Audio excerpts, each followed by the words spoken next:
And welcome to another episode of the Smokin Tabacco Show. I'm Matt Tobacco from SmokinTabacco.com, and I'm joined again in person by my friend Mr. John Carney. Two times in 2 weeks, right? Two times, right? actually, Two and three. So twice and twice. three. Yeah. 2 and 3. Yeah. That's how the Patriots win 2 or 3. That's right. So John is here with us, and we are in the Smokin Tabacco studio. We're indoors right now, and we are also. What's going on? And we are also joined with Danny from La Sirena. Danny, welcome to the show. Thank you. And then we might also be joined by his lovely daughter, Arielle. Not to be confused with Arielle, but Arielle. She might be joining us here. She's got some things going on. They're actually at the Dickowich Estate in upstate New York. A beautiful estate, one of my other favorite estates to visit. It goes pretty much Kearney Estate, Tobacco Estate, and then the Dickowich Estate. Dickowich Estate used to be number 2. Now that I've found the Tobacco Estate is number 3, but you're still number 1 in my heart, Danny. Thank you, John. But yeah, we're happy to have you on. What are you smoking tonight? I'm smoking right now a La Sirena 10th anniversary. Ah, beautiful. I actually, coincidentally, Matthew has smoked that. We smoked the 10th anniversary together for the Kearney tobacco weekend that we had about a week and a half ago now, 2 weeks ago. Yeah, like 10 days ago. Yeah, we smoked that on the way to a Chinese restaurant called Kowloon in Saugus, Massachusetts. That's one of my favorite places to go. So we smoked the 10th anniversary on the way over there. And then coincidentally, when I mentioned to him that we wanted to have you on the show, I was like, we should have saved the 10th anniversaries that we had for the show, but we'd already smoked them and enjoyed them. And you know that I have very little self-control when it comes to that cigar. Yeah. Sorry about that. I had to relight my cigar from La Flor Dominicana. I am smoking one of my. Yeah, this is. I feel like we need to telling people this. This is no bullshit. Just because I'm with John Carney, yeah. I do really love La Flor Dominicana. Yeah, and he actually buys the cigars that he smokes with LT. It was funny. I was talking to somebody today about it. I was like, yeah. Hey, by the way, Matt doesn't buy anything. You know, I go, he buys all the cigars that he smokes at LFD. I go, I don't pitch in on it. It's all his thing. So this is actually the show that we had. We smoked Andalusian Bulls 2 weeks ago, and you actually purchased it that day with your own money. You gave me one to smoke. So he's smoking the La Volcata. I just finished off the Pissed Off Christoph Firecracker. Had not smoked it, and I'm going to back it up with the LFD Coronado. Yeah, that was last year's release in collaboration with United Cigar and Christoph Cigars. It was the last, I want to say it was last June, right before the 4th of July that came out. So I've had that box for quite a while. It's got some age on it. I figured I'd share some with John. I have a lot of firecrackers in the house right now, so I'm trying to hang, as they say. But yeah, so Danny, welcome to the show. Thank you. For a treat. John has his soap review segment that he does. We talk a little bit about sports. We have a sports segment later on in the show. We're going to get into some cigar news in a few minutes. In the first half of our show, we have a new segment from Calif Cigars. It's going to be the cigar industry news for the week. But you know what? Before we get into all that, why don't you just tell us a little bit about yourself? Tell us a little bit about La Sirena, how you got into cigars, and just a little background on yourself. Okay, well, I was in construction and family business, 25 years. And my father was dying. I wanted to get out of construction, and he said, "What do you want to do?" I said, "I don't know." He said, "Find something you love." So I went into cigars. And I bought into a shop that I hung out in. The shop was open from 8 to 6, and I made it an after-hours club before that was popular. And I built a lounge downstairs. We now have 3 lounges, and we're open till 12, 1, 2 o'clock in the morning, depending on what sports are on. And that's how I got into cigars. And then Arielle used to come and hang out with me because I was working all nights. And she came to the events, and Renee Castaneda was doing a Miami cigar event, and he saw I don't mind the smoke. She goes, "No, I love the smoke. I don't mind the guys hanging out and everything." She goes, "No, I hang out with my dad and watch the Yankee game. It's great." So Renee said, would you like to make some extra money? She was going to Columbia grad school for her master's, and she said sure. So she started doing cutting lights with Renee Castaneda, and after a couple of those, she started selling the cigars. And Renee said, "Wow, you're a great salesperson. You learned, you went, And he said, "We should start your own line." So Miami Cigars and Arielle teamed up 50-50 and went into the cigar business. La Sirena Cigars. La Sirena is Spanish for mermaid. Arielle was always called Arielle the Mermaid. And so that's how she didn't, they wanted to call it the Arielle, this and that. And she came up with her own name. She didn't want to, be front and center, but she was. And that's where La Sirena came in, Mermaid, Siren. And, Arielle was in college, graduate school. She was doing off-Broadway stuff. And then she went into the cigar business. So I was the CFO, and she's the president. And we bought out Miami Cigars 3 years after we opened it up. And it's 11 years old now. So La Sirena's been around 11 years. And we've owned it outright for the past 8. Oh, and here comes Arielle. Oh, here we go. You don't have to get up. Hello. By the way, for the record, I've known they're a lot of like family to me. If he had not have gotten up, you would have said, like, "Dad, why aren't you getting up?" 100%. You did the right thing. Well, welcome. Hi. Hello. So we were just getting a little backstory on La Sirena, and very interesting, by the way, great story. And one thing I'm actually, by day, cigars are not my day job. My day job, I'm in construction. I'm an electrician in the city of Boston, so I can relate. And then cigars was kind of my passion that I wanted to myself, and that's when I started smoking tobacco. So I can relate, and it's been fun, and it's amazing, the success you guys have had. It's crazy. 11 years now. I remember when I was sitting with your dad like a year and a half, maybe 2 years ago. We was doing the test blends for the 10th anniversary, which you didn't know about at the time because it was a surprise. I'm smoking these things, and I was like, "Hey, what's this project for?" He's like, "It was our 10th year anniversary." I was like, 10 years. I was like, "That's crazy." So 11 years. Remember back in the beginning when we would hang out in Vegas before, it's just crazy. Yeah, and I always judge it around because I remember when La Sirena started, I had been in the business I hadn't been in the business at all. So I got in the business about a year after you all started the brand. And I was familiar with it down in Florida at the cigar shop I worked at because we sold it. And I remember coming up and I was like, "Oh, this is really cool." And then I always use it as like a judge of how long I've been in the business. You mentioned 10 years. I'm like, "Man, I've been in this business for 9 years." And by the way, thank you for turning that fan on. Yeah. I felt like I was in a sauna. Yeah, like both of us are going to stroke out on this end. If something happens, the show must go on. So, but yeah, we'll carry it for you. Don't worry. So you've had a lot of transitions through it. You've started a family in the process, and you still have the passion for it. And I know COVID's been an interesting time. I know there was kind of when before COVID started was when the 10th anniversary came out. It was kind of like a introduction into the industry with the time that you've been away. So what's the plan now with COVID when things, where does this go from here for you all?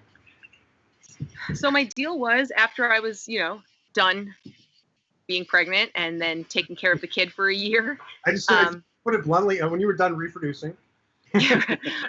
Well, yeah, that's pretty much that was the plan, except then after the first round of reproduction, I got right back into it with the second round. So it postponed my, my return a little bit, but we're coming up on a year birth. My second daughter is about to turn a year old. And hopefully, God willing, very soon things will be back to normal in the world, and I'll be able to hit the road again and start, getting back out there, because that was always really the game plan. I love cigars. I'm passionate about it still. Like, I get very excited when Dad comes home with a new cigar that I get to smoke. From any of the blenders and the factories that I love. And although they make me jealous, like while reproducing, I'm obviously not smoking, but I'm always like, "Hey, what's that? Oh, that's a new band. I've never seen that one. Where'd that one come from? Oh, that smells different." So I was at a cigar event. I hosted a cigar event in my hometown of Lincoln, Maine last week on Friday, prior to Labor Day weekend. And speaking of reproducing, so there was a lady there, and nobody ever knew what a cigar event was in my town. And it's like the first time that I ever went to a cigar event. I'm like, what is this? This is cool. I want to be part of this. So this lady walks by, noticeably pregnant, and she's like, what are you guys doing? And I'm like, well, I go, she walks in, grabs a 12-pack of beer, 3 cartons of cigarettes, and was wondering what we're doing outside. Like, what's going on right now? But yeah, that's amazing. So COVID's been an interesting situation. Obviously, it changed things up, and I think for small companies, this is a really a big opportunity of a reset. I think around there's opportunity in anything, but I think especially in the cigar world, which we're looking at shortages in cigars right now. The Dominican Republic's at about 50% capacity in all factories. Yep. Nicaragua's lagging. There's some that are way ahead. But I think there's opportunity here. Do you see this as like another reset for you all? As things slowly open up, and in your approach and your plans for the future. Yeah, I think that for us, timing is. Listen, I wish this would never happen, obviously, but the timing works out nicely because personally, I'm coming back, and exactly what you said. Small brands, I think, have a real opportunity to make a splash in a way that wouldn't have necessarily happened if the world hadn't turned sideways, upside down, backwards. It went every direction. Yeah. It's definitely a year that I don't think anyone saw coming. No. And everyone had to adapt like that. And, some companies did well. Some companies struggled. LFD has done okay. Yeah, you were getting our ass kicked. I mean, I tried to be good about it. Yeah, but you were getting our ass kicked. I'll let you say it. No, I think in general, all companies are. It's just a matter of how we're going to come out on the other side. And we're still in it, right? So, Absolutely. That's the hard part. I tried personally making like a little bit of a comeback during quarantine, like just getting back on my social media. I was enjoying cigars because I've been, we were quarantined upstate, which is different than being, in New York City. I was able to sit on the patio and have a cigar with my dad, have a cigar with my husband, like really get back into it.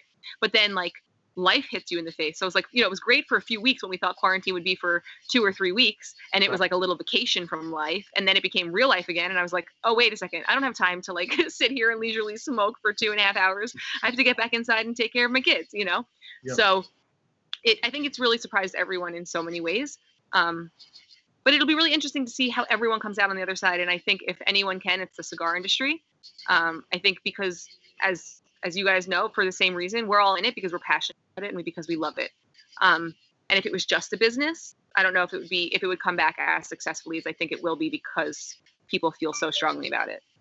Well, we talk about it obviously a lot because it's people say, oh, it's the white elephant in the room. No, it's not. It's what's going on. It's the reality. And the cigar industry was, I wouldn't say we were immune to the circumstances. There's a lot of retailers that struggled, and even ones that maintained and did well weren't doing as well as maybe they could have, and there's still going to be some bumps in the road. But I think all in all, the industry kind of weathered the storm better than some.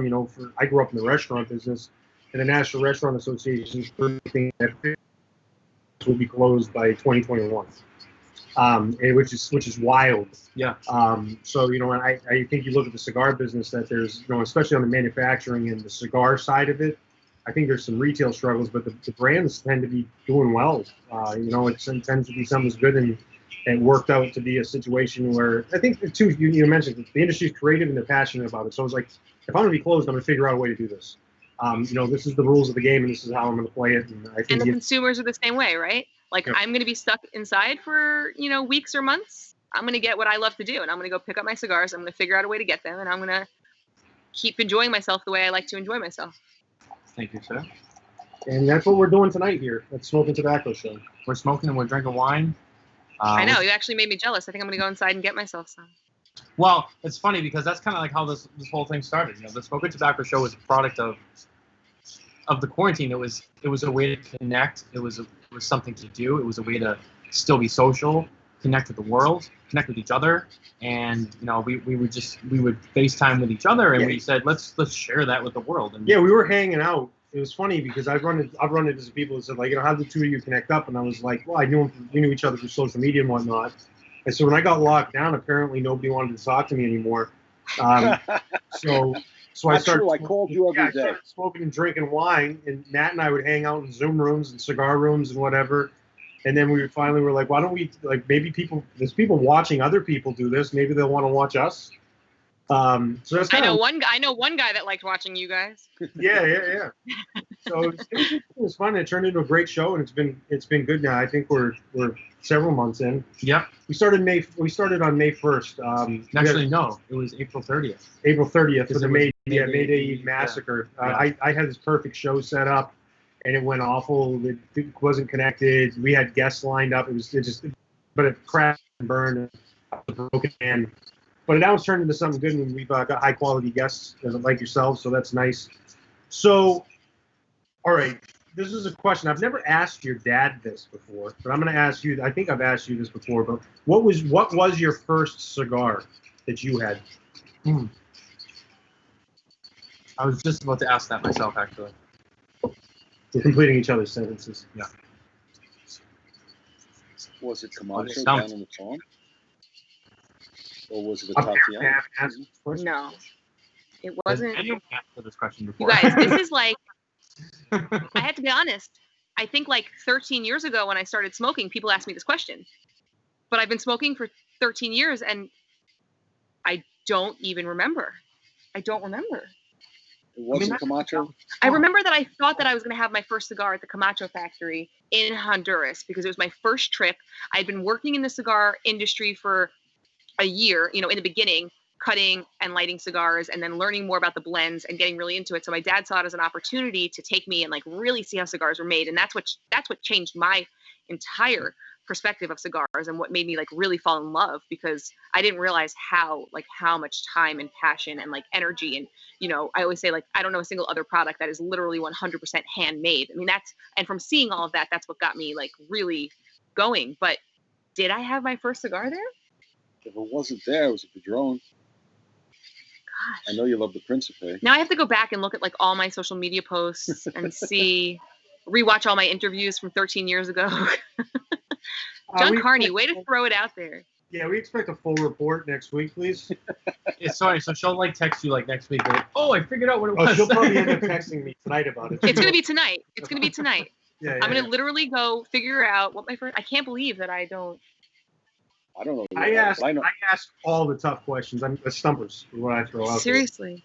Okay, So- well, my first cigar. Yeah, Yes, gosh. On that note, I think I'm gonna throw in my headset, but I'm gonna go figure out what I smoked, and I'll be back. We'll see you back on the show.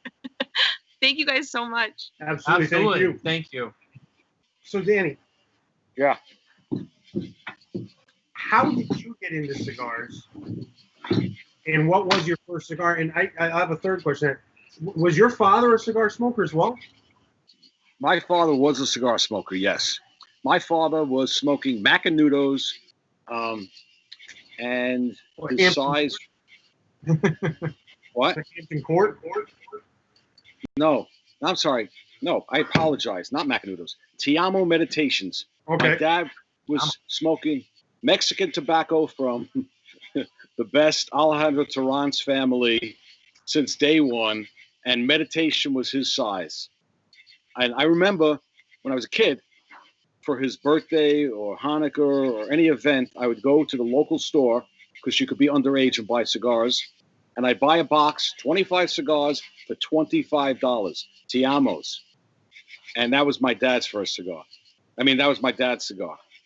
I got into the cigar industry, very funny. I was the president of a Kiwanis organization, which I happened to be, that was 96, 97. And I'm actually becoming president again.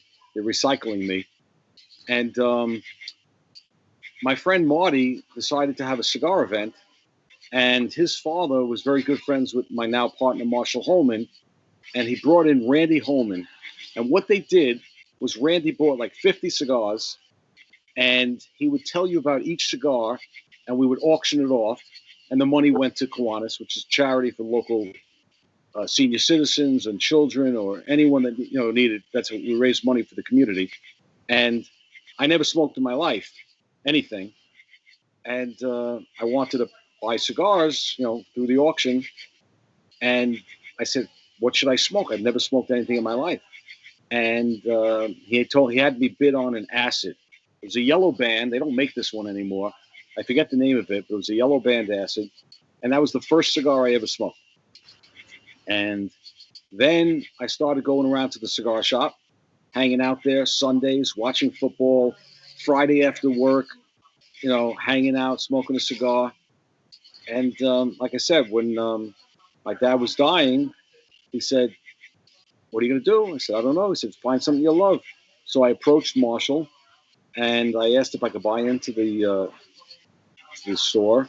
I told him I wanted to run the store at night when they were closed and take advantage of what I thought was an opportunity then. And 13 years ago, lounges weren't really that big. And I'm not going to say we were the first lounge, but I built a lounge downstairs in the basement, and I built another lounge upstairs, and I redid a lot of things. And it worked out really well. And I've been there for about 13 years now. That's really cool. And that's one of the things that we love asking people, how they got into it, what was the first cigar. And it's always funny. We ask everybody these questions. I think we ask everyone these questions. Yeah, just about. And everyone always has a different story, and it's always great. And for example, mine, I can't remember exactly, but I know it was like a game or the Phillies Blunt. It was something that I had when I was with my friends who were they smoked cigars, but they weren't into premium cigars. Yeah. And it was one of those things that people had, and we were hanging out, and I'm like, well, I'll try it. And now what I know, it wasn't the best cigar, but it was enough that it got me into smoking. And then I was curious, and I was like, all right. And then I started really looking to real premium cigars, handmade cigars, and I slowly just developed this interest for it. And I wanted to smoke all sorts of different cigars and just figure out what was what. And then it just starts to just go from there.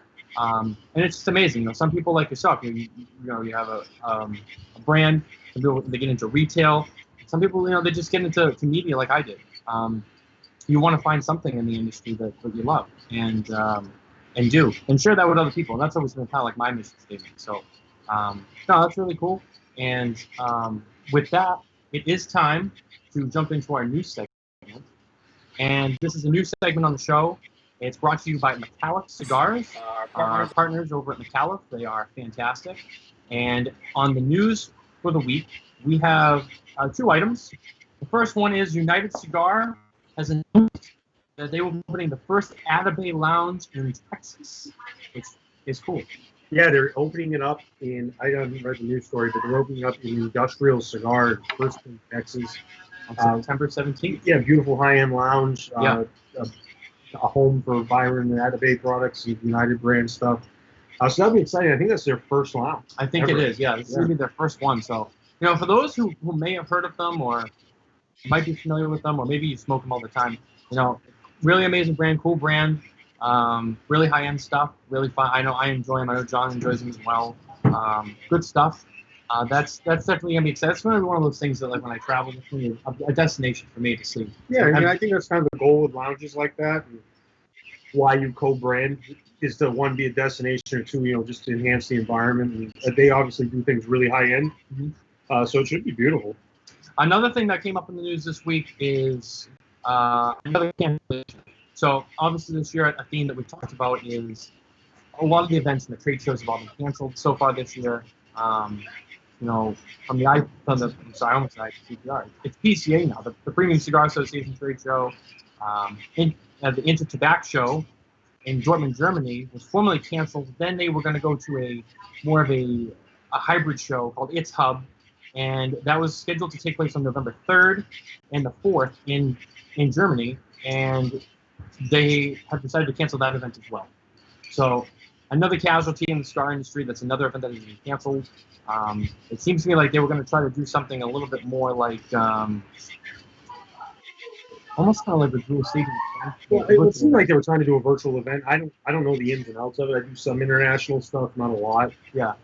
We do as a company, which is we handle it through the Dominican Republic, and I think they were trying to do an international type virtual show. Yeah. And the challenge was getting people overseas with visas, travel waivers, and things like that. Now Germany's still pretty much locked down, I think. Most of Europe. We were talking to someone today that was telling us a major manufacturer has been in Spain for 5.5 months and they're not allowed to leave. Yeah. So there's challenges getting people over there, getting cigars over and whatnot. And then there's shortages, and when you say shortages too, it's a matter of a lot of these companies are trying to sell as many cigars as they can. When they're made, they got to sell them. So to highlight products at that time, I think is going to be rather challenging, and where distribution and the distribution in Europe is interesting because it'll Dortmund's a hub, kind of a distribution.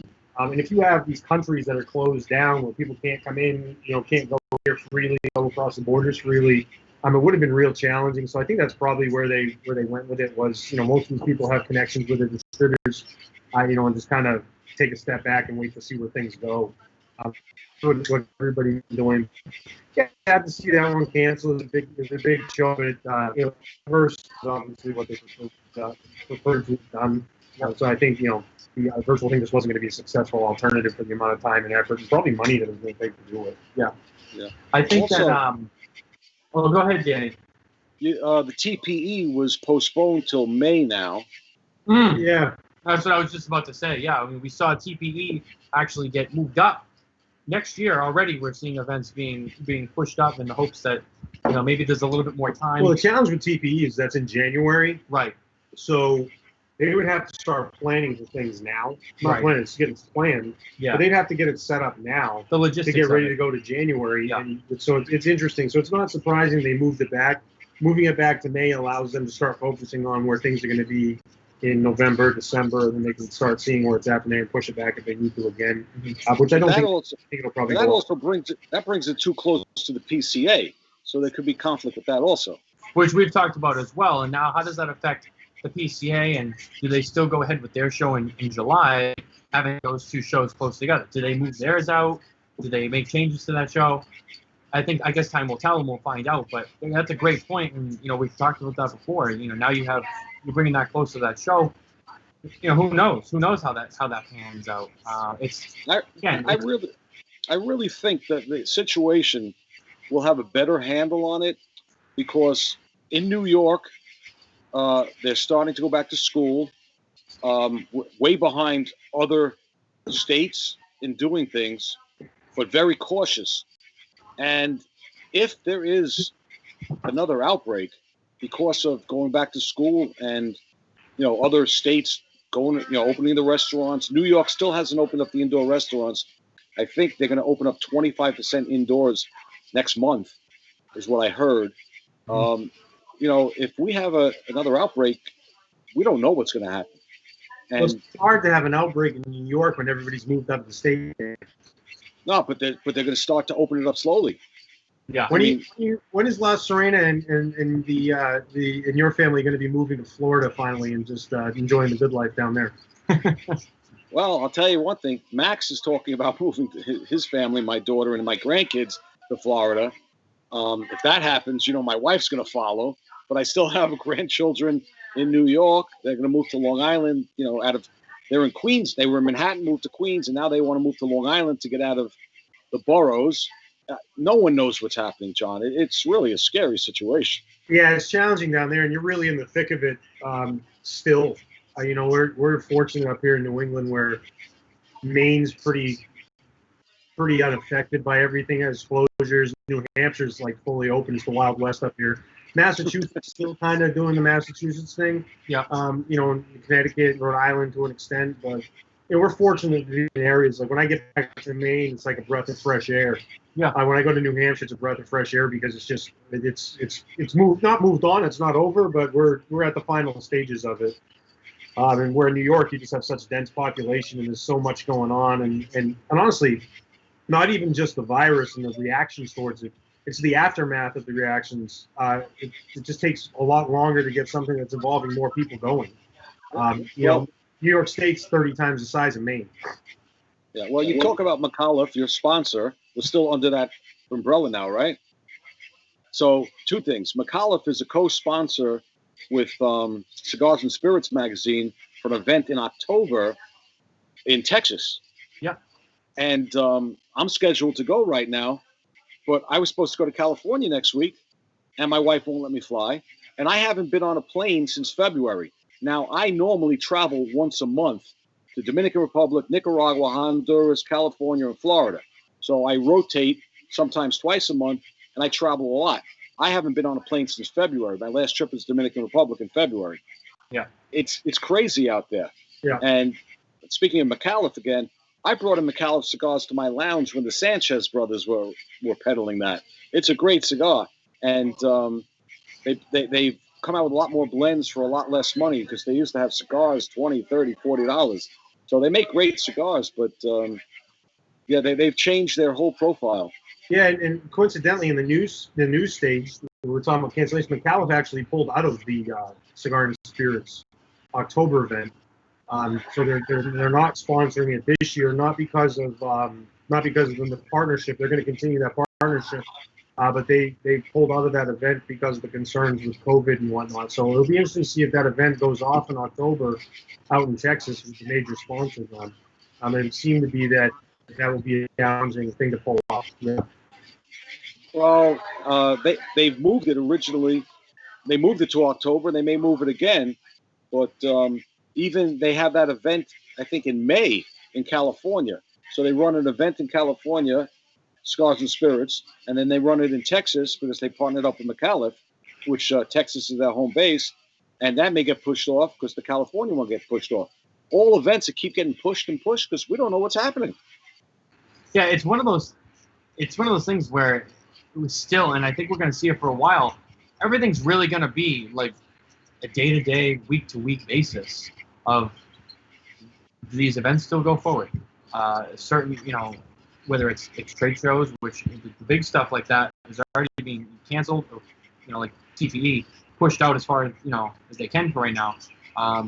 Who knows? If there's another major outbreak over the winter, who's to say that TPE doesn't get pushed to the end of next year? Yeah, and the reality is, it's planning is the issue. So you're planning an environment where you have no idea what the next month's going to be, the next week. So it's even if things get better, things improve, continue to improve significantly, and you get to like October, it's like, oh, everything's good now in October. Well, hey, planning an event doesn't just include that one day being a perfect situation. There's a lot that goes into it, months. Yeah. At Cigar and Spirits, they plan, it's over a year. They're already booking and planning their events years out. So you're planning on what's going on. When there's uncertainty, it's hard to plan for something with the uncertainty of it, especially when money's involved, because it's expensive for the sponsors, it's expensive for the people putting it on, and and it's a challenging thing. So it's definitely interesting to watch. And I think the safest bet is to err on the side of caution right now in the cigar industry. And I think that's what everybody's been doing. Unfortunately, the business has stayed okay. For a lot of people, I know there's people struggling, but okay's real good in a time that sucks. Right. Things are really bad. Okay's good. By the way, another piece of news: the NFL season has officially kicked off. It has. We'll talk about the sports segment, but it has kicked off, and the Chiefs have not yet scored a touchdown. They're only a minute in. Okay. And speaking of news, you were talking about firecrackers. This year's firecracker is going to be by HVC. It is. So I announced that as I'm also part of the Assholes podcast. We announced that last week. We had Oliver Nouveau, we had Rainier Lorenzo, Frank CC on the show, and we all got to smoke the release version of that cigar. It was fantastic. So yeah, that's coming out. They had a release with Perdomo earlier this year for Father's Day. I think we smoked a couple of those a few weeks ago. I don't know if we did on the show, but we had them after. Those are great. So yeah, that's another one that's coming out. That's great that you brought it up. Well, HVC is killing it. Rainier is a great guy from Cuba, and he's working with my friend Terrence in Arganosa, and Terrence has moved that company into the limelight. He's doing a great job, and they're making great cigars with their Arganosa leaf. And Renee's killing it. Terrence is killing it. The industry is really doing really well with all the new young blood doing a lot of new things. So I'm really happy with what's going on. Yeah, I know. I've watched a lot of companies. It's tricky. We've talked about this a lot. Obviously it's a tough time. Everyone has setbacks and there's challenges and all that. But it is interesting to see how, in some ways, certain companies have flourished through this. And I think a lot of it is in the way they've utilized digital platforms and social media and these videos and live streams and shows online to really advertise the product, really get the name out there more, and just really promote. And like we were talking about on the Cigar Authority on last week's episode, I remember listening to the boys talking about people like Steve Saka at Dunbarton Tobacco being like their own influencer almost, and really pushing product. And you're seeing a lot of these companies now kind of stepping up and taking charge of that and really just pushing their own product, being their own influencer. And Terrence did a great job. Terrence was on the show with us. Yeah, he's on a guest with us about a month and a half, 2 months ago. Yeah, we had a great time with him. It was a great time with Terrence. We hope to get Renee on the show. I spoke to him after that, and hopefully we're going to get him on the show in the next couple of weeks. That'd be fantastic. So, yeah, I think it's a good statement. We had Nick Perdomo on last week, another one. Nick has been getting a little bit more into doing more interviews and doing more things online and stepping up his game on Perdomos have a YouTube channel now. They're putting a lot more videos up, being much more interactive and connecting with the consumers and the retailers more, and just putting more content online for people to see and connect with, which is fantastic. I think these companies have all done it, more or less, some more than others, and it's been great because consumers especially are at home, with what going on. They can go online and they can see all these things that I don't want to say didn't exist before, but it definitely didn't exist in the abundance that it does now. Well, I think we were forced into learning. Everyone. There's 6 months ago, not everybody knew what Zoom was. Now everybody's heard of it. Right. That nobody got that Facebook Live stuff. So you talk about things, and it's funny because you catch on with a clip, and sometimes you might mention something to somebody, and they're like, "That makes no sense to me. That this is going to work." I had a conversation today with somebody about it. Yeah. And it was like, this makes no sense. And then we went through it, and it was like, this makes perfect sense. So we were forced into it. My dad knows Zoom. He's used it. Yeah. I never used Zoom before. Dan, Zoom? You know what I mean? Like, I still, without my daughters or my kids or my son-in-laws, I can't use any of this technology stuff still. But you're still on it. That's what I mean. Everybody's participating. And scored a touchdown. No kidding. It took them, what, 2.5 minutes? Maybe like 3 minutes. It was let's watch that replay. Mahomes to Tariq Hill. That's a catch. Yeah. The catch. Well, touchdown. Oh, no, Suicide pool. Everyone has Kansas City this week. Yeah. This was a game I was interested to see. Oh, no, that ball's out. Yeah, it's out. Oh, that ball's out. So, ladies and gentlemen, that's the McAuliffe news. Oh, congratulations, McAuliffe. This is the first week that we ran the segment. I like they called it McAuliffe news. I still think Carnonomics would have been better. If you guys want to renegotiate that, we can. So for anyone, I know somebody over there, so I'll handle that. So for anyone from McAuliffe who's watching, or if you're just a fan of the show, you're a fan of McAuliffe, write into them. Maybe mention you want to hear about Carney. We'll see what happens. That's the deal that they made. I was told we had a McAuliffe segment coming on this week. I asked was it Carnonomics. They said no, they wanted to do the news segment, and I was like, I sat there in my head and I'm going. I was one, disappointed, and two, I thought Carnonomics would have been excellent. I would have made a big deal about it, but that's fine. We'll keep it with the news. That's fine. For anyone who is upset. But sorry, no, I don't want them to make me feel like I'm not like grateful. Oh, poor. Really, I just thought we could have done a little bit more than news, but that's fine. We're partners, and this is what this is about. We can change it to whatever we want, whenever we want to, whenever you want to. Well, sooner or later, it'll be the hacking gourmet news, right? Well, the hacking gourmet is a tough nut to crack. What's going on over there? I'm just fixing my arm. Oh yeah, the hacking gourmet is a tough nut to crack. Their chief operating officer over there is a SOB. Yeah, big tough guy. Who is the chief operating officer? Right. Oh, I thought he was production officer, chief financial officer. No. Hacking Gourmet is going to participate in some things here. We'll see what happens. We got some good stuff coming up with that here in the next couple weeks. And it should be some good stuff cigar-wise. But, around the things we're talking about, like providing an in-person experience virtually is going to be huge. Yeah. Providing an experience that can translate and transfer into an in-person experience as things open up is going to be big too. So that's kind of what we're doing over at LFD in conjunction with what we've been doing at Hacking Gourmet, is trying to bring an in-person experience virtually and in-person at the same time, a hybrid. Yeah. But bringing it together, and I think that's where this is. The virtual side is always now going to be an add-on essentially to it, and a feature where you can always have that because it's just generally more accepted now. And people always do it. It's like watching TV now. This little conversation we're having today is better than television was 15 years ago. Well, it's funny. Like my girlfriend Nicole, you guys know her as Smokin Nicole online. And her dad's a huge YouTube guy. He has the YouTube Premium subscription.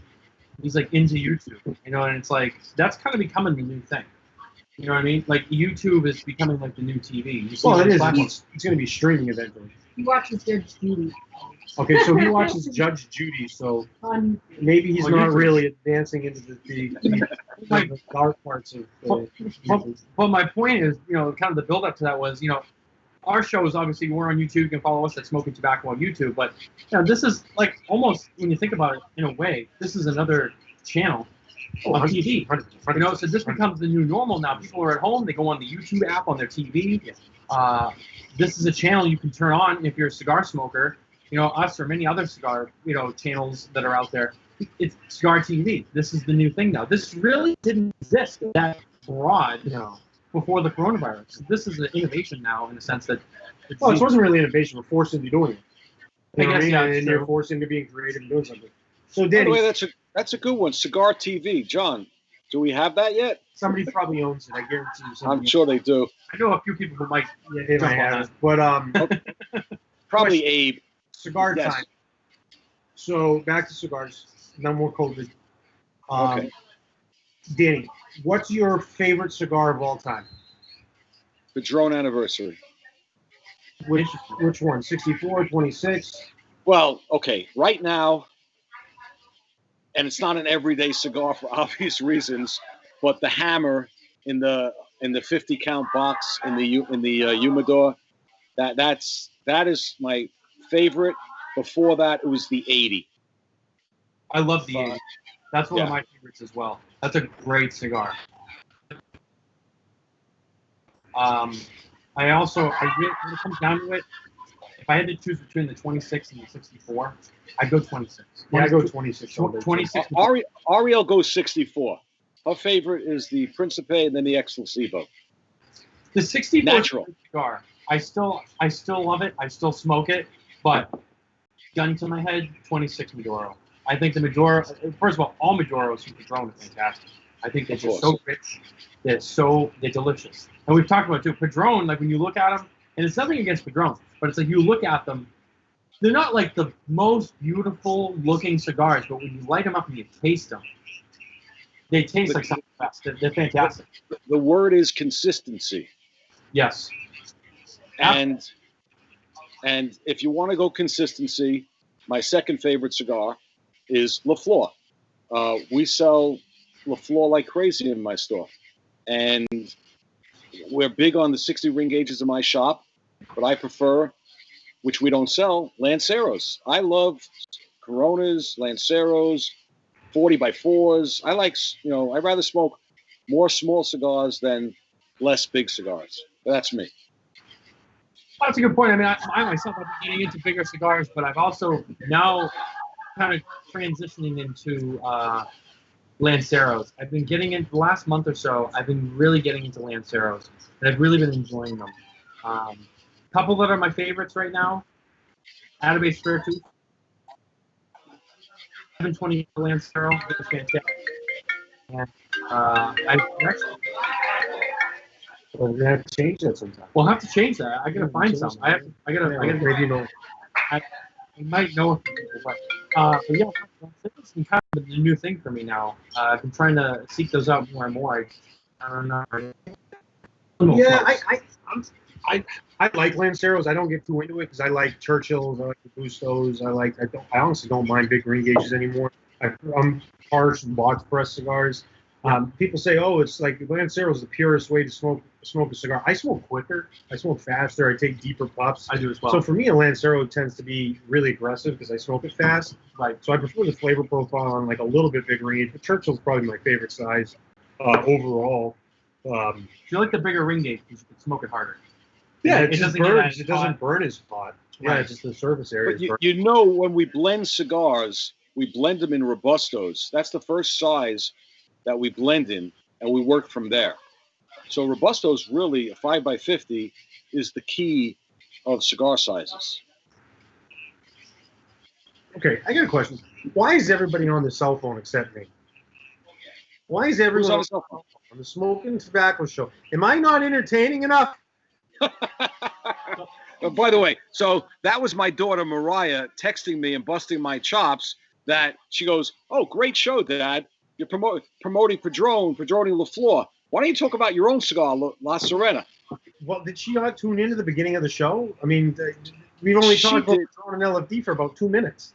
I know, but now she's watching live and she sees. Okay, La Sirena is my third favorite cigar. Listen, it's very funny. I do events with Arielle, by myself, or whatever, and people say, "What's your favorite cigar?" And I said, "My favorite La Sirena, my favorite cigar." I have to be honest. We blend some great cigars, and they fit for certain occasions and everything else. Arielle's favorite is, size-wise, is the Lancero, the Corona. We made the La Sirena Light because there was a need for a great Connecticut cigar. We came out with that. We have different blends, different sizes, but my favorite is our first cigar, La Sirena Original Churchill.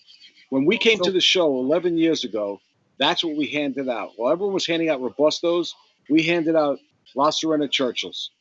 So that, when you come to Churchills, that's one of my favorites. So when you were deciding on the blends originally, and I know you've worked with different manufacturers, but when you were deciding on those blends, what were you looking for? What did you ask, and what were you trying to get? What was your goal? Okay, so our first cigar was the La Sirena Original, and the key to that was Arielle wanted Everybody's afraid to grab their cell phones now. I'm watching them. So I can explain why I was on my phone, but I'll let Danny go ahead. So the answer is, Arielle wanted a full-bodied, rich cigar because everybody started saying, "Oh, Arielle is going to come out with a cigar company, and she's going to go flavored, and she's going to go, feminine, and this and that." And Arielle did not want to do that. So our first cigar that we made was with my father's cigars, and Arielle wanted a rich, strong cigar. So we started the company with La Sirena Original out of my father's cigars factory, which was a medium to full body, more towards full, had 2 Ligero leaves in the filler, had at the time, a broadleaf Connecticut wrapper, and it is a great cigar. And when Arielle was doing events, there were people that didn't want full body cigars. So we had to come out with other cigars that were not in that vein. But that was the goal of the first cigar we came out with. So, sorry, I blanked right there. You know what it is, Danny? I'm sorry. By the way, we're dying up here. We're sweating, and I've been on my phone the whole time about the football game on. So John wanted to talk about being on their phone. I actually wasn't on my phone. I got a message from Nicole for something that actually has to be featured on the show here in a second. No. And then John calls us out. Meanwhile, he's the one who was on his phone watching football at the time. So if I don't know what you guys are talking about. Danny got a phone call. That happens. This is something I have to mention on the show. This is big news that people are going to be bugging us to get the answer to. It has to do with our giveaway. We'll get to it in a second. Yeah, that's a great one. By the way, I love it. She puts her phone down and was like, "You're not on the screen." So I said on the phone, she's like, "I'm not on the phone." I'm like, "No." So what happened was my phone went off, and I checked it because Nicole had let us know that the winner of the giveaway has been picked. The giveaway has been closed, and I'm going to announce it now. But the winner is from Instagram, known as. Oh, we're announcing the winner right now? We're going to announce it right now. Oh wow, here we go. What do you think we're doing? I don't know. So I didn't get the message. Well, we were trying to get to it, but you called everybody out for being on their phone less than you. So the winner has been picked from Instagram. The Instagram username is Legend Aired Out. Congratulations. You are the winner of the Smokin Tabacco 1 year anniversary giveaway. Man, he's got a serious beard, though. He does. Wow. Wait for it. Legendary. Legend Aired Out. Can I just say? Beautiful. I know a couple people with some awesome beards. But I'm like, if I was a beard guy, I'm jealous. Kurt Kendall's one of them. Kurt Kendall from 724 Twin Smoke Shop. He's got fantastic, nice mane. This is incredible. This guy has an awesome beard, though. I don't know. He kind of gives Kurt a little run for his money. Yeah. It's got nice salt and pepper in there. It's good. It's in the right position. So Legend Aired Out is the winner. Congratulations. He's gonna have a good time. Yeah, he's got a bundle of Andalusian. It's coming on the show. Yeah. It's coming on the show. So you know what, we get to tell him about his beard on the show. We'll talk about it. You have so many questions. I can already tell. Endless. You want to ask him how he keeps it up so well. I just want to know how he tolerates it, man. I can't go much further than what I got here. Yeah. This drives me nuts. So you get a bundle of Andalusian bowls, an Andalusian bowl ashtray, and a custom-made Smokin Tabacco coaster cigar rest made by my friend Lee Oman over at Riga's to Wood Shop. A handful of other cigars from Perdomo, Arturo Fuente, HBC, the Caliph, Platinum Nova cigar. There's really some fun stuff in there. But the best thing is he's going to get not one but 2 bottles of allocated bourbon, a bottle of Eagle Rare, and a bottle of Henry McKenna. Everything but a wood butcher block. A wood butcher block? Well, you know, he's got wood connections as well. I do. And they may or may not have stolen our design concept. So, whatever. Now, the wood butcher's on hiatus right now, actually, because and his wife's a teacher, so she teaches, and he's actually going to be handling the homeschooling for his kids. So, wood butcher will be kind of on hold for the school season. So it's unfortunate because his plan was to be full-time wood butcher in November. But the piece that they have from what's the name? Regal Street Wood Shop. Yeah, Regal Wood Shop. Aaron, the wood butcher, actually knows him through social media and the woodworking stuff. He made a really nice piece with Brandon and Smokin Tabacco. Yep, that's an awesome piece. Yeah, if you want to see more about it, I mean, it is closed now. But if you're interested in what was in there, you can go find it on. Yeah, if you want to see what you didn't win, go online. You know what?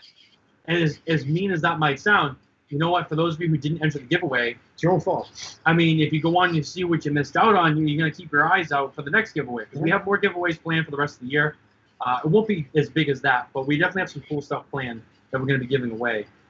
So yeah, you can head over to Smokin Tabacco, Facebook, Instagram, Twitter, YouTube, check it all out, smokintabacco.com. You can find out the details on what was in there and what maybe you could look forward to in the future. We might, obviously do another anniversary giveaway next year. That would be pretty big. I think we already have a couple ideas for next year. It's a long way away, but we'll probably do another big one. So yeah, you can check that out. Congratulations to him, and he's gonna be on the show. We'll have to get in touch with him, figure out when's best for him. Yeah. So stay tuned for that episode. Yeah, and we'll try to great. get winnings by that show, so he can maybe Yeah. enjoy some of it while he does the show. 100%. So, Danny, while you're smoking your third favorite cigar in the world, La Sirena, what do you like to pair that with? Now we're into the rum segment. Okay, so I don't know if you can see it. This is a bottle of AH Rise. You can see it. Okay. I was in Switzerland. I went for the Petoro cigars made at Augusto Reyes's in Dominican Republic. And they had a beautiful lounge. And I tried every rum. They had so many rums. And this was my favorite rum at the time, at the lounge. Still is. Very tough to get. It's only available in Europe. And it's made in the islands, but you can't get it there. It's shipped to Europe. So that's a tough one to get. But I am a rum drinker. I love rums, and I like a sweet rum. So Diplomatico, Zaya, Zacapa. So that's the vein I go. What would you say your third favorite rum is? Right now, I would put Zacapa as my third favorite rum. Interesting. I'm not really a rum guy myself, although I do enjoy rums. The Diplomatico is, if I had to pick some of my favorite rums, that's definitely in the top 3. I think that's a great rum. I think that we actually read some of that at the Tobacco Escape not too long ago together. It was fantastic. I'm more of a bourbon guy myself. I'm really into bourbons and whiskeys. I definitely go on the bourbon hunt. For those of you who don't know what that is, it's complicated. Basically, you're chasing down liquor stores for stuff that doesn't exist. I'm not drinking any bourbon tonight. I'm drinking wine, obviously. I'm drinking Cobra Cab with John. But Nicole is on the other side, and she's producing the show. And so this actually is one of my favorite bourbons. And you've probably seen me post about it a lot as I've been continuing to successfully. It's very difficult, but I've been successful lately in scoring a couple bottles of Stag Junior from where's this one? Here we go. I don't know why this speed is like messing me up. This is Stag Junior. This is from Buffalo Trace. It is an allocated bourbon, so it's in very limited supply. It can be very hard to find. It's a higher proof. This particular bottle is 120. As I said, it's from the Buffalo Factory Distillery, and Buffalo Trace, being one of my favorite distilleries, they make a lot of great bourbon. E.H. Taylor, the Weller Collection, obviously the Antique Collection, the George T. Stagg, which is the more rare version of this bourbon, which actually was just announced this week. Buffalo Trace has announced that the 2020 Antique Collection has officially been released, and you'll start. I mean, you're not going to find it on shelves, but liquor stores will start receiving it by the end of the month into October, and you'll most likely have to enter some lotteries for those bottles, as well as the Captain Grand Whisky Collection. First time. Which comes out in November. Yes. What is the capital of Kentucky? What is the capital of Kentucky? Is that a trivia question for viewers? Well, we're the people on the show, so I know the answer. I'll let Obviously. He doesn't know it. You don't know it. I don't know it. Does anybody know it in the chat box? I mean, everybody has Google. I think I know it. What do you think it is? I definitely don't think it's Louisville, because I think everyone would say Louisville. They do. So this is what you say. How do you pronounce the capital of Kentucky? It's Frankfurt. It's the capital. But the joke is how do you pronounce the capital of Kentucky? If they say Louisville, and somebody says Louisville, no, Frankfurt. Yeah, because everybody says Louisville. It's Frankfurt. It's Frankfurt. And the reason I brought that up is because this is from Frankfurt, Kentucky, bourbon country. Yeah, bourbon. So not only is it the capital of Kentucky, it's the bourbon capital of the world. Yeah. Frankfurt, Kentucky. That's where it's one of the most difficult capitals to guess. Yeah. Also, there's Arizona is another challenging one. I know it's not Phoenix. No, it's not Scottsdale. No. It's not Phoenix. No. It's not Mesa. No. It's it's on the tip of my tongue. What's the other capital? Arizona.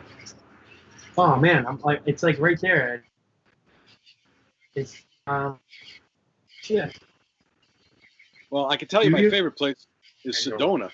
It's not Sedona. It's not Sedona. It's not Phoenix. It's not Mesa. I love Sedona. I haven't been to Arizona yet myself. It's one place I definitely have always wanted to go, and I'm hoping to, once I can travel again. I'll be honest, it is Phoenix. Is it Phoenix? Yeah. Oh. Yeah, it's Phoenix. I figured that was a trick question. I'm like, all right, so it's not Phoenix. Yeah, I'm an idiot. The capital of Nevada was the one that I meant. Yeah, it's Carson City. Carson City, yeah. Everyone assumes that it's like Las Vegas, and it's not. It's so I'm an Carson idiot. City. There's the Carnonomics of the week. Mikala, if you could sponsor that segment. Shut up, Yappy. Bob says Phoenix is Thanks, Bob. Thanks, Bob. You're an idiot. So I'm a wine drinker. I don't drink as much wine as I used to, unfortunately, because I have a well-documented balance disorder. Yep. And the even small amounts now affect that. So the wine doesn't go as freely as it used to, which is sad. It's a sad thing. I reluctantly accepted that fact over the last probably year and a half. But I still indulge every once in a while. But just not as young, not a spring chicken like I used to be. And I like standing upright, so that's a good thing. But the wine happens. So yeah, wine drinking. We got the Francis Coppola. I almost said Anthony Coppola. We got the Francis Coppola Diamond Collection Claret, great wine, and we're enjoying that. So we're all drinking some good beverages this evening. And this being past that I got to head out, Danny. I'm gonna be back in just a few moments, but it'll be remotely. Okay. So we are in the overtime segment of the show. We're about an hour in, and before we get to our sports segment of the show, it is now time for John to shine. This is John's time for the show, and we just need to give him a few minutes to get set up. Yeah. But we're getting prepared for the soap review segment of the show. Now, normally John is, at his own place. He's already set up and ready to go. But since John is with me, he has to get to a sink so he can do the soap review. And as I buy time for him to do this. Yeah. It's fine. So, you guys, you're ruining the flow of the show. I'm here. The flow's good. I'm here. If John if John is leaving, does that mean we don't have to talk about New England Patriots? That Well, was going to be this whole sports segment. All right, here I am. I've made it down. All right.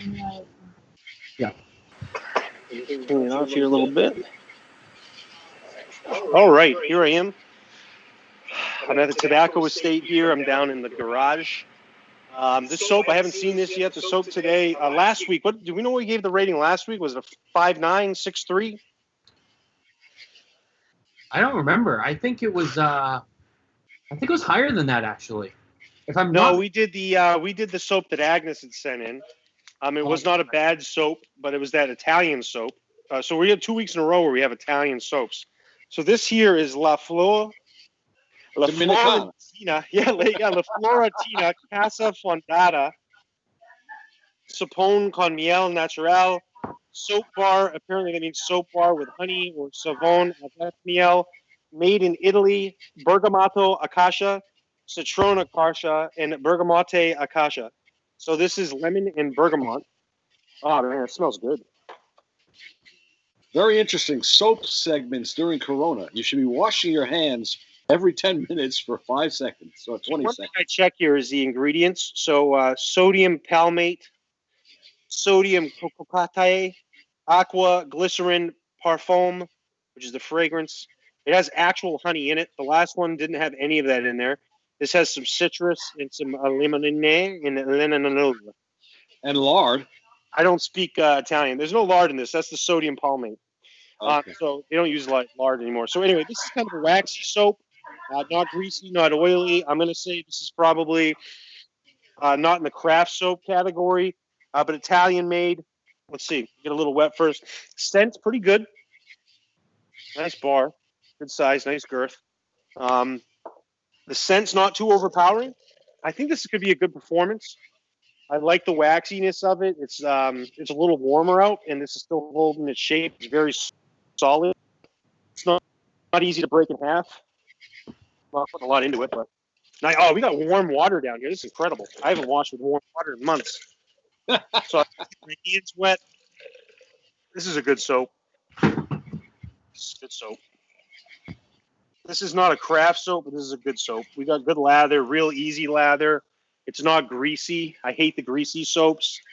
There are some essential oils that you can get in soaps. They don't make them greasy, but this one here is not greasy at all.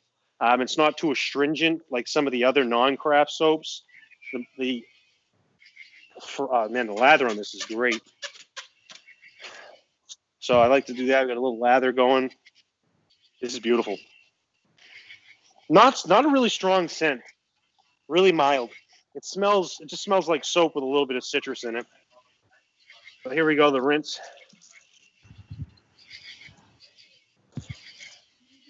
Taking a little bit to get it off here. It's a little slippery, a little slick. Comes dry. No scent at all. Scent's totally gone.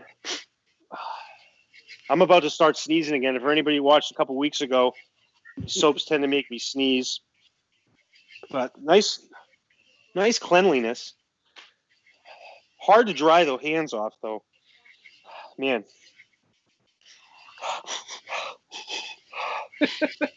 I'm going to go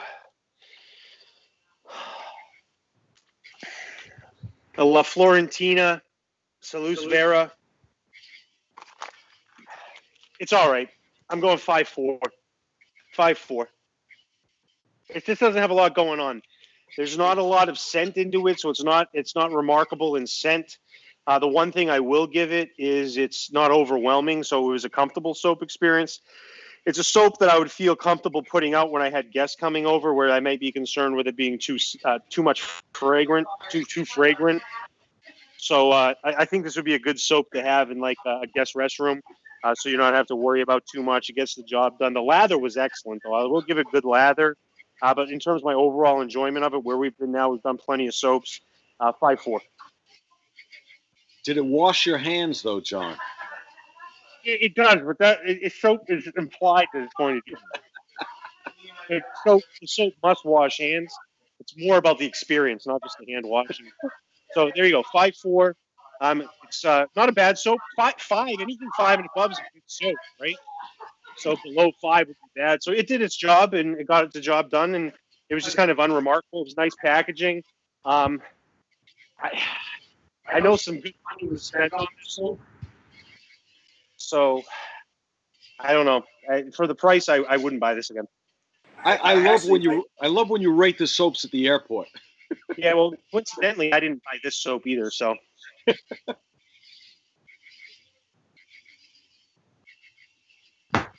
Well, Okay. John Carney, and he's now back with us here. Actually, so the thing is, for the price on the soap, you don't have to wear the headset anymore. It's noise canceling. Oh, it's nice. I can hear you better. Oh, really? Yeah. Oh, okay. So you mean for the price of the soap? Do you know how much the soap was? Yeah, it was like $7. It was $5. Oh, it was only $5? It was only $5. Right. It was on special then. No, that was full retail. I thought the other ones you showed me below were a little higher. The other soaps that were there were like $12. All right, so it's a little over $1 per point. Yeah. So there you go. Yeah, I think that's another good strategy. By the way, it is going to make me sneeze again. John, when you rate soap, does the price come into the rating effect? No, not at all. Not at all. I don't take that into account whatsoever. So far, the best soaps we've used have been from the Outlaw soap. Mm-hmm. Those are craft soaps, true craft soaps with designs and things, all essential oils, all natural products. Yep. I've really enjoyed that. I don't dislike the bar soap. As I say, for me, anything a 5 and above is a good soap. You honestly, as a joke, you said, hey, did it wash your hands? I mean, yeah, if it washes the hand, it's going to be 5 or above. So that for me was it was a milder scent. As I said, it's a great generic soap that's not generic. It'd be like having a bar of Dove in there, but it's not Dove, so you're looking a little classier in the guest restroom. Yeah. John, so let me ask you this question. When you rate cigars, does the price of the cigars go into the rating? I don't rate cigars because mentally you do. Mentally, yeah. Price for me doesn't really go into it too much. I'm going to smoke what I want to smoke. I'm at a point now where I smoke what I want. Most of the time, very rarely. Like I smoked one today I didn't really want to smoke, but I had to. I was obligated because I talked a lot of trash about it in the past, and I'll be smoking those. There's 5 of them specifically, and they're all individual letters. So I smoked one of those today that was quite sweet and was not really enjoyable, but it was part of a fun process, and I like the cigar that it's involved in it. But no, price doesn't go into it really for me anymore because I smoke what I want and what I like, and the way I look at something that's higher price should perform well, right? Like I smoked that Davidoff Oro Blanco, and people were like, was it worth $500? And I was like, no, it wasn't worth $500. Like, was it the best cigar you ever smoked? I was like, no, it wasn't the best cigar I ever smoked. It was equally as good. I couldn't say it was better than anything else I'd ever smoked, but it was phenomenal. It performed well. It burned right. So, I have a higher expectation of performance. As price gets higher, it better be good. I would say I can answer your question, Danny. As someone who actually does rate cigars, the best way to answer that question from me, from my experience with rating cigars, it's not something that always comes into play. I would say for the most part it doesn't. However, there are some exceptions to the rule. There's been times where I found, based on the review of that cigar and based on what the score was, whether it was really high or it was really low, I might look at the price again, depending on that, as I said, the extremity of the score, and be like, wow, that cigar performed really well. It's a 95, it's a 96, it's a 97, and hey, you know what? Shit, it's only $8.99. It's only $7.50. Or the other way, like, oh, that cigar was like an 82. It was a horrible cigar, horrible construction, and it's shocking because it was $19.99 for the cigar. So it's really the only time I would pull into play. It's not something I would pull into an average review where I would be like, yeah, this cigar is like a 93. It's a good construction, whatever. Like, oh, and by the way, it's $12.99. Yeah, the rating should be irrelevant of the dollar value. But I think when you're judging on your own personal accord, like what you like, I don't know. How do you look at it? Well, that's the thing. I find it very interesting. How I feel about cigars is totally different. Like you said, I smoke what I want to smoke for myself, but I smoke everything before I bring it into the store. One thing, I don't bring in a cigar if I don't smoke it. And then I know what customers will buy it and everything else. And price is in effect on how I feel about that if I'm going to bring it into the store. That being said, when I read about number 1, 2, 3, 4 ratings or whatever, and I see a cigar getting a top rating, and I know as everyone does, it's not as good as other cigars, but I think it got that type rating because the price for $10, it's the best $10 cigar I ever smoked, and they give it the #1 rating. But that being said, and I'm not a cigar snob, but I don't see any of these cigars being better than my favorite cigars. And my favorite cigars are more money. Now, that being said, obviously, you're not smoking $20, $25, $30 cigars as your regular cigar or all the time. I mean, unless you got FU money and money doesn't make a difference, then you could smoke the best cigars all day. You smoke 3, 4, 5 cigars a day, you're not going to smoke $50 cigars 5 times a day unless you have FU money. So I think it does come into play. Yeah, and I don't necessarily know how I mean, everybody has a rating system. I don't know. What does 82 mean to you? Like, I don't know. Like, people ask me, what's a 5-4? I don't have a soap scale. I'm transparent, but I don't care. But you know what I mean? Like, I said, people are giving 82, like, on what purpose and what scale? And I've always said, people, talk about cigar aficionado and whatnot. They're very transparent with their rating system. They actually publish their ratings online, so you can go in and look what gave it the score it got. So I do see a lot of things out there that get, numbers get thrown around. This is a 91, this is a 90. I mean, yeah, you can say it's a 9 out of 10, but really what that's based off would be other things that you've smoked, right? So you're basing that rating off of what you're smoking, and it should be about the smoke, not the price point. Now, I would like to see, and I don't know if anybody does this, a point where they take cigars and say, $8 to $10. These are the cigars that were rated, the highest rated cigars between 8 to 10, 6 to 8, 4 to 6. I don't ever see that where you get to look at stuff like that. So that would be a really interesting thing to look at. And then, I had a friend of mine, we always used to joke around, and that's why I said kind of the soap. It's like, he used to say, he's like, I won't smoke a cigar that costs more than, he goes, $1.75 an inch.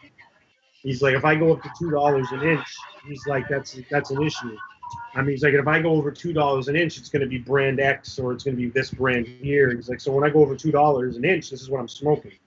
Yeah. So that's what he always said. Like, he's like at $2, like $3 an inch, he'd smoke the Solomon. At $2 an inch, he'd smoke something else. And like, he's like at 50 cents an inch, he had different cigars that were based off of what he was willing to spend for the day. Right. Yeah, I mean, we got to get into our sports segment soon. But before we touch on that, just really quick, I want to say, again, as someone who does review cigars, you asked me, like, what does certain numbers mean to me? That's a hard one to answer. I will say that you brought up a good point. A lot of times when you review cigars, you review it based off of all the things you smoke. So, for example, I'm and I'll admit this, I'm not the kind of guy who's gonna lie to your face. When I smoke a sun-grown cigar, the first thing I compare it to is Perdomo. I've said it. I'm not ashamed of it. I think Perdomo makes great cigars, and his sun-grown cigars are fantastic. I told him that last week when he was on the show. I think that they're some of the best sun-grown cigars I've ever smoked. So when I review a sun-grown, the first thing I think of is how well does this stack up to the 20th anniversary sun-grown of equivalent size, everything on the size. It's just where the mind goes. Yeah. It's a natural reaction. It's not like you do it to be like, I'm a Perdomo snob. That's the king. Like, how does it stack up? No, it's in my mind. That's some of the best sun-grown cigars I've smoked. Yep. So when I smoke Arturo Fuente or whoever it is makes a sun-grown, if you made a sun-grown, it's naturally. So I've always said to people, I said, if you're going to do ratings, you want some soap reviews. I get to do soap review ratings where I want to do it. Right. I always recommend if you're gonna rate cigars, you should have a transparent system of how it works, so any cigar can get a fair rating. Because it's for me, it's the performance of the blend, it's the way the burn is, it's the construction, it's the draw, it's the flavors, it's those different profiles, and there should be some sort of a rating scale that comes to that. So and another way of doing it is like the way I'm doing a soap review is I'm comparing it to other soaps. Right. And then you compare it to other cigars, but every cigar is going to be different because the tobacco might be different, and then the way it performs, the rating could be different on those things. It's hard to compare a Nicaraguan cigar. It'd be like comparing red and white wine. Yeah. Like, compared to the red wine I drink, this white wine's not that good.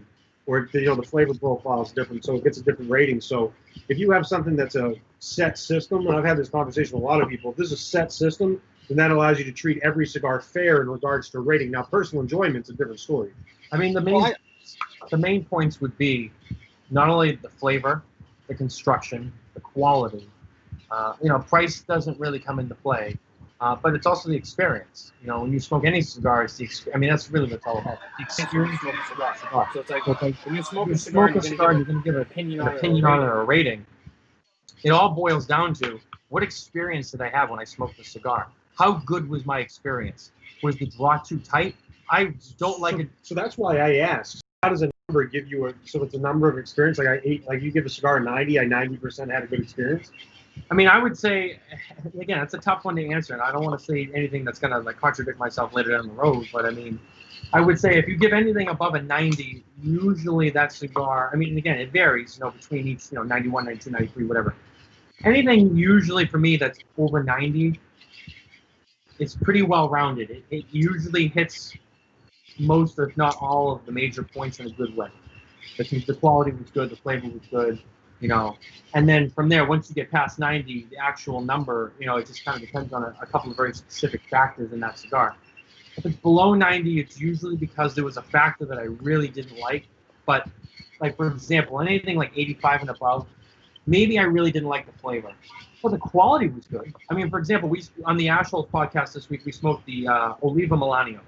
And I don't remember what I gave it, but I want to say it was like 86 or maybe 88 or something. It was in the 80s, the upper 80s. And I really didn't like the flavor of that cigar. It was good. It was a good construction. It had great smoke production. It was a nice draw, but I didn't like the flavor. So it wasn't the best experience. But I can't knock it completely. Well, let me ask you this question. Experience is key. I think flavor is the most important thing. But when you rate a cigar, are you by yourself in a room smoking the cigar to rate it? You that's part of your business. You're rating cigars, correct? Yeah. Okay. To me, experience is second to flavor.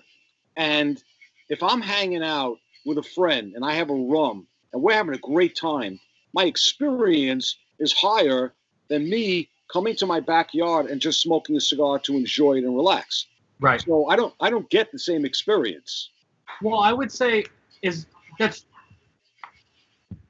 true. That's a good point. What I will say is, though, experience, at least my experience with cigars, is an experience with a cigar doesn't always mean, and this, again, this is my definition, so it's just, an experience with a cigar doesn't always mean it's a social aspect. As big as the social aspect of smoking cigars is, there's also the solo aspect. There's a lot of times you smoke a cigar by yourself. You're trying to unwind. You want to relax. You want to get away from it. You just want to go out back.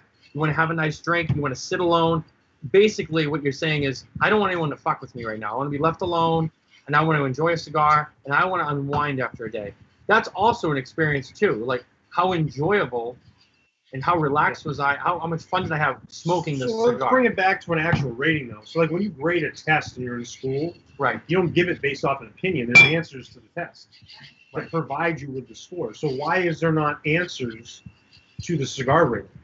Because it's an individual thing. It's like if I give you a test, or like say in baseball, they create a batting average based off of how many balls you hit, based off the ones that are thrown at you. Right. Mm-hmm. So your batting average isn't just arbitrarily picked. Well, I think that Aaron Judge is a 350 batting average. Why? Well, because I think it is. And I liked it. He looks good doing it. He swings the bat hard. His speed's nice. It looks good. I enjoy it. It's he plays well. He hits the ball off and on. No, it's how many times he hits a ball. So I think in the cigar world, we tend to sometimes throw ratings around where it's based off of, like, this is how I feel about it. Like, no, there should be actual information and data and input to, like, how it burned. Like, how did it burn? Did it burn first? You get a rating off of that. So I think in this industry, this is not about you. Right. The industry as a whole. And I'm the soap review master doing it off the way I feel. But I think we throw ratings around a lot, and I think it's important to have a system to it, because then that allows you to actually actively answer the question and stand behind the rating too. So I think I want to throw this out there. So Barry Stein from the Cigar Authority, we all know Barry Stein. it's funny. So on last week's episode, I was actually listening to the episode today while I was on my way home from work, and the topic kind of came up about bloggers and all of that, and the guys online, and how, like when Barry, 10, 12, 15 years ago, when Barry was still in New York and doing reviews and working with other people, he brought up a good point. How it was a much smaller group of people, and the relationship that people had with manufacturers and the bloggers, specifically, that relationship, was different.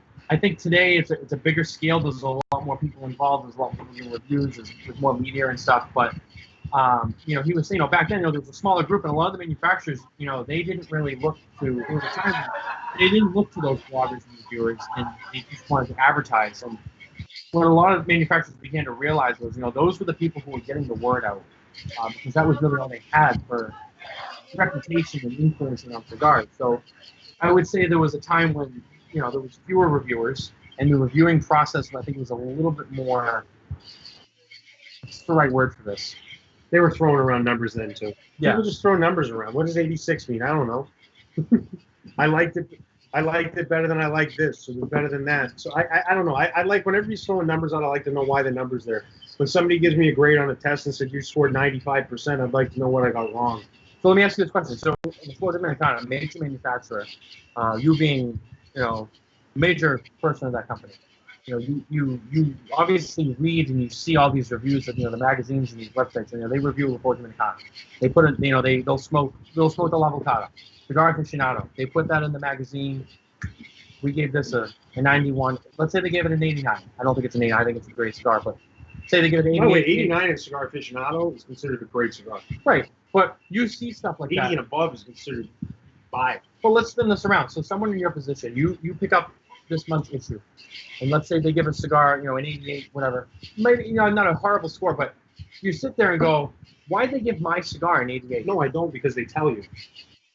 Like, they publish them. Well, not everyone does. I know, but I said that my opinion of it. You want to know what my view is? Yeah. I think they should tell me why they rated the score that way. And I'm not just saying, they write a review, it has this and that, but if there's a score, there should be a number associated with those categories, and it should be weighted. Like, no, I don't mind. I'd fine with the scores anyway. I like the attention one way or the other. It's good, as long as they don't trash the cigar. And if they do, I'd communicate with them, what's the issue? Let me get it back. Let me fix this. Let me see what the problem is. Yeah. But whenever you're given a number, you got to know what you got right or wrong. Right. So, like, if I was an 89, where were the 11 points taken off? Right. Like, tell me. And maybe that's fine. Maybe that cigar was meant to be that, or on that way. And then you would blend the cigar based off the rating system, right? Maybe. Well, that depends. I can never see Leo rating a cigar based on a rating system. No. But it's arbitrary. That's it. A lot of the numbers are arbitrary, and what do they mean? The reality is a cigar good? Would you buy it? And there's some online blogs that do it too, where they'll give it a rating, a group rating, and then they base it off of, like, should you buy it or not? Right. Well, the whole thing about ratings, it really is arbitrary, because let's take the Bull. I think it was a 95 rating, #1 cigar of the year. Am I correct? Yeah. Okay. Now, not everyone gave the Bull a 95. So, I know, but there's very few people that actually have a transparent system that shows what their numbers are. No one really does. When you take a test, and I tell you, Danny, you had a 90. There was 10 questions on it. You got one wrong. And you say, well, which one did I get wrong? And I tell you, no, I'm not going to tell you. That's what we're talking about. You know what I mean? So you throw a number on it. 90 is nice. You're like, great, I got a 90. Which one did I get wrong? No, I'm not going to tell you. You want to know where the points came off, and, where did it come off? Where does that point come off? And yeah, you can compare things to cigars. That's a comparison thing. If you have something that's a base level, like this is a 90, so anything that I like better than that's going to be 90 or above, or anything I like is going to be 90 or less. But when there's a number system, you got to have a system.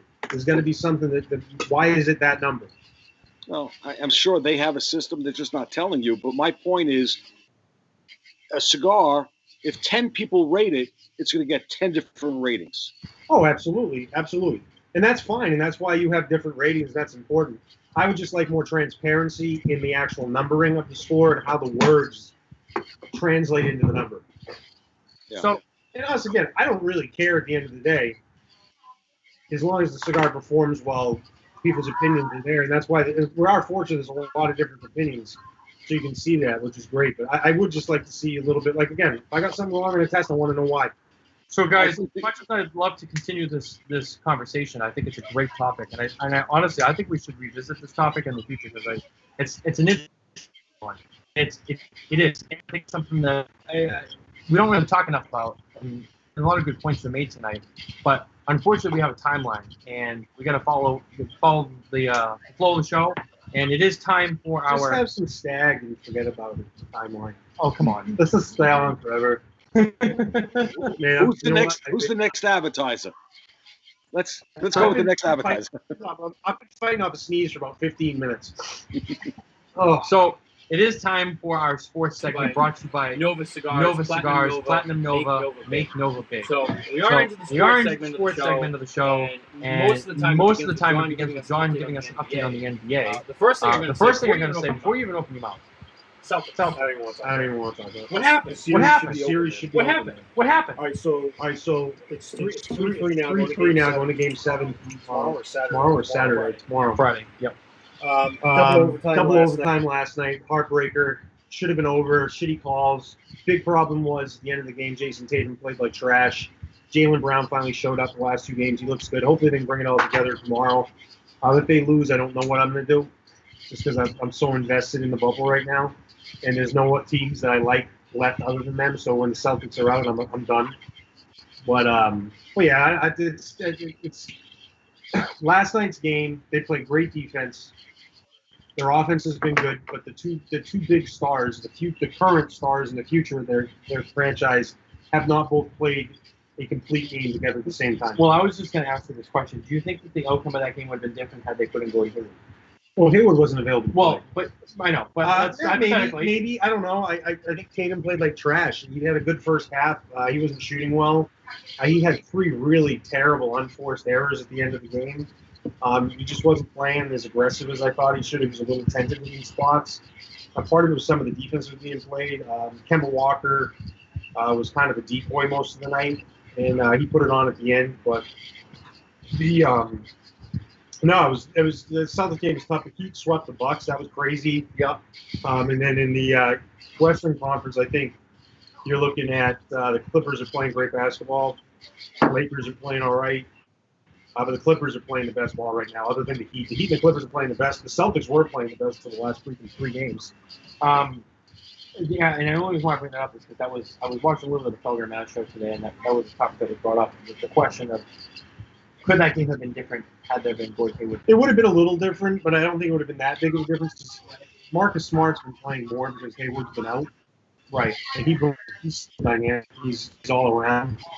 And he's all over the place. So I don't know. I think it might have been different. Obviously, it would have been different because we had different players playing. I don't know if they would have won or whatever. I think they probably would have won with Gordon Hayward, but they should have won the way they were anyway. Right. They, 3 different turnovers in the last 2 overtimes that were killer moments. And, it didn't look big at the time, but it was big because there was one time they would have gone up by 8. Right. In the second overtime, and they ended up going down. That time was a big turnaround. So, yeah, NBA is great. I've loved it. I'm a big NBA fan. But this is football season, and the Patriots play at 1 o'clock, and the Patriots play at 4:30. And if the NFL's smart, they'll have every Patriots game and every Bucks game played at different times. Absolutely. Because as soon as that Pats game's over, everybody's going to be flipping to Tampa Bay to watch that Tampa game. So the NFL's back. That'll be big. I watched over here. Most of the people stood up for the national anthem. There were some kneelers, so I know that's a touchy subject. But I did like to see most of the players were standing up. Yep. That was good, and I didn't get too much into it to watch. I'm sure it'll get pretty political, and you can hear about it on Facebook later. But yeah, football, Patriots, baseball. Baseball's not really a relevant sport right now. Coincidentally, Danny, the Tabacco family has a rich history in the Red Sox franchise. Both he and his father are electricians, and his father's been with the Red Sox for 20 years. So you don't bring any of that Yankees crap here. By the way, if the Yankees win it this year or whatever, which is probably not going to happen, this season doesn't count anyway. Okay, if they win it, it doesn't count. But if they lose, does it count? Absolutely. Okay, that's what I figured. So let me ask some football questions. First of all, on the national anthem, I wish they wouldn't play it. I'm embarrassed by sports right now. And if everyone doesn't stand, I wish they just don't show the national anthem. I'm very embarrassed by that. I'm embarrassed by sports right now. But my question is, are we going to have fans at football games this year? We do, and we currently have fans at the existing game. The game that's played right now, there are fans at that game. There are. Yeah, it's not full, but there's fans. I think they're like 20%. Really? Okay, so my question is, in New York, which is not football relevant really, but anyway, Yeah, before you can ask this question, in New York, you won't have to worry about the fans don't go to the games anyway. My question is, doesn't that really hold back from home field advantage? New York won't allow fans. Dallas is going 50% fans. Kansas City, 20%. I mean, home field advantage is a big key. Yeah, and you know what? It's unique you brought that up because in the NBA bubble has completely eliminated home court advantage. Right. Same thing with hockey. Hockey, same thing. It doesn't matter. It was like the Celtics last night was a home game. If that went to double overtime in a home game, there's no way the Celtics weren't winning that game. The Raptors would have just been out of it, like mentally. The Garden is just too loud. Yeah, they would have got out of it, or vice versa. Yeah. Huge. I the home court advantage for sure. And the NBA's been huge because they're not even traveling either. So there's no travel. They're playing every other day. They complain about that a little bit, but the game is just better in the NBA because there's more rest, there's more this, and there's no home court advantage. So you're watching great basketball all the time. The scoring is way up, and the NFL is going to be really weird because that you said you have places that are going to have more fans and some that don't. It's going to be a big deal. Yeah. Okay, another question in football. If there aren't a lot of injuries in the first 2 or 3 weeks of football, do you think they will do away with preseason football? Great question. I don't know. What do you think? I mean, I have an opinion about everything.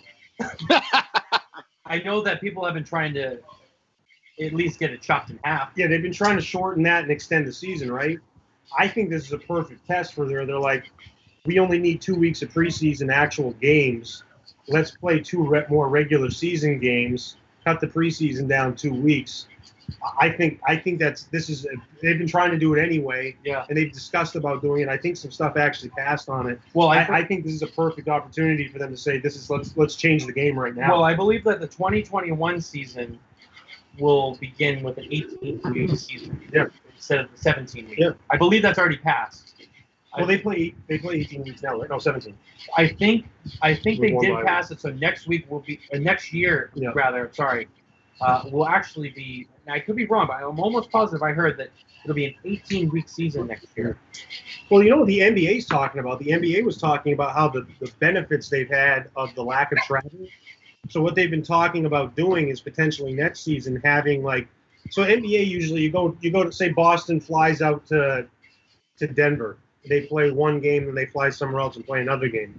They've been talking about maybe going out and playing 2 or 3 games. Like a baseball series where you go and play a team for 3 games, and then you're there for 2 or 3 days just because there's less travel, the players are more rested, and it creates a better product.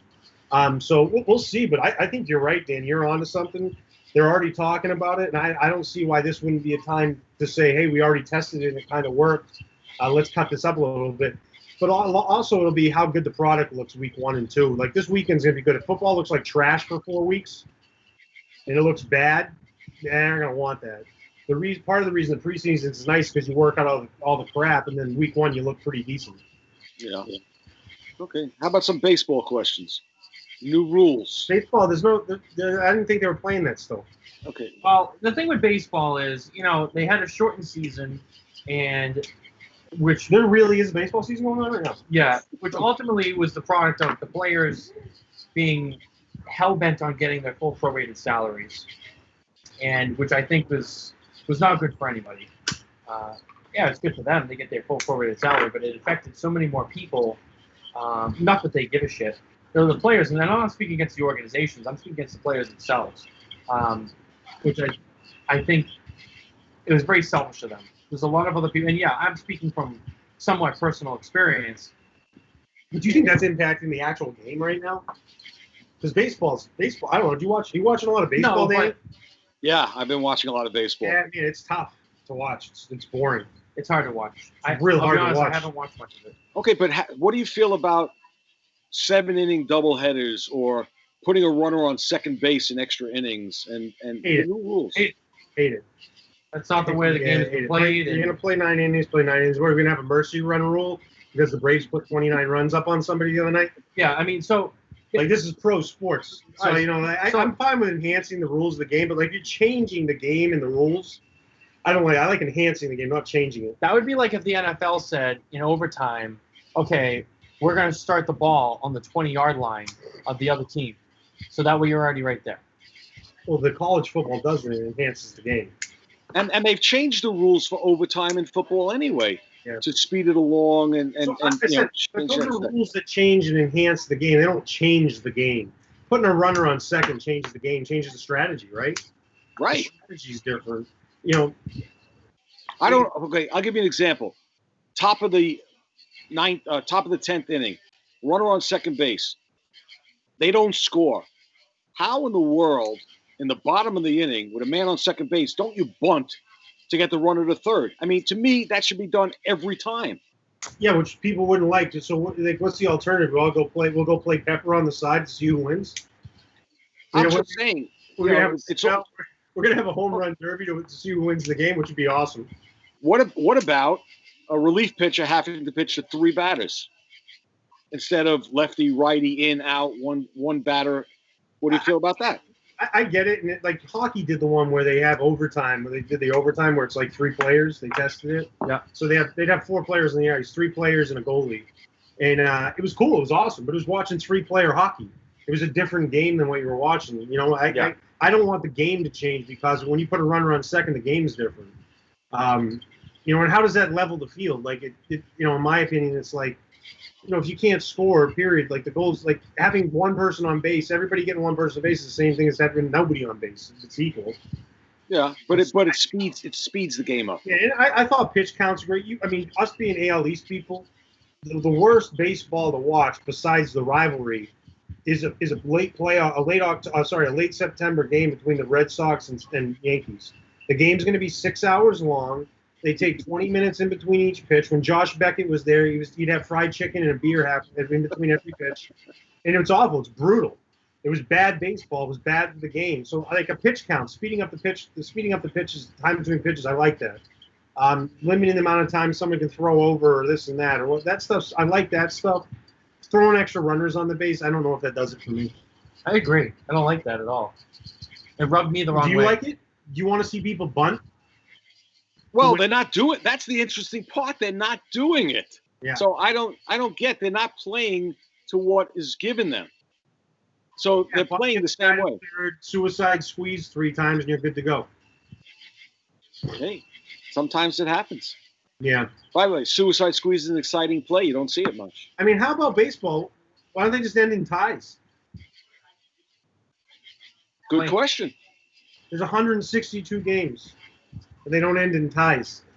That's the solution. Hey, at the end of 9 innings, it's a tie game. Yeah.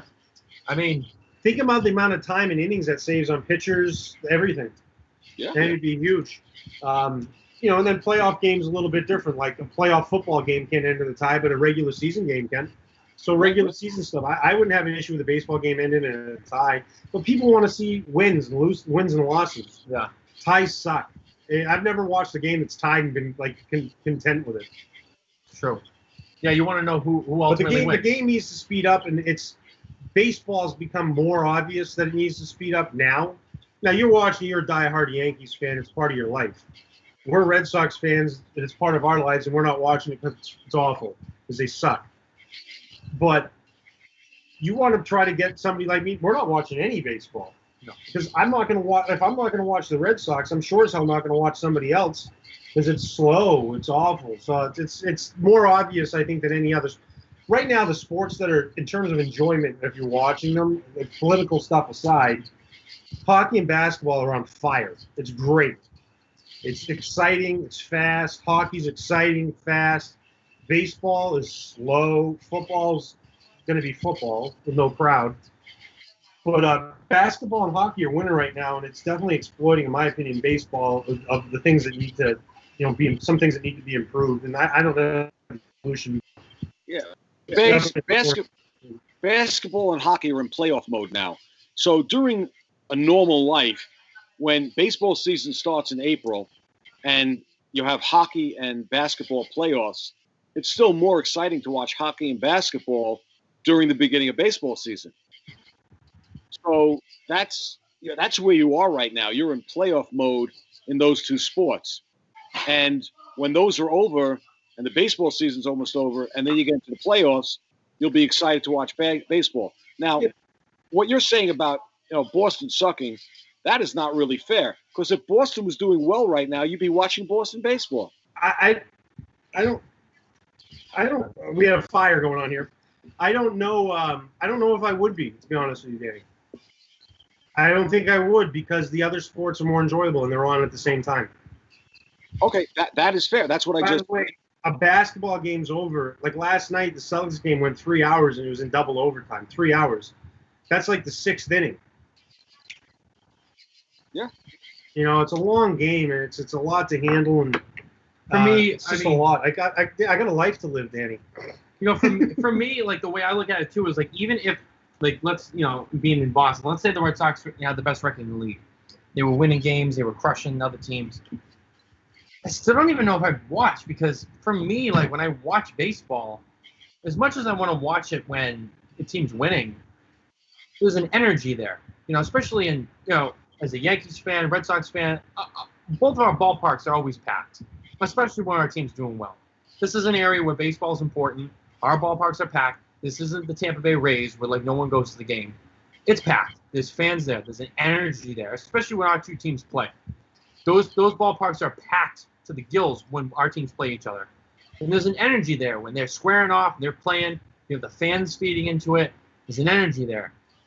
Even when they're winning, there's no fans there. It's like it just doesn't feel right.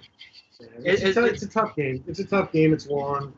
It's not made for something like this. Basketball is made for any time you can pick up and play it. It's just a different game.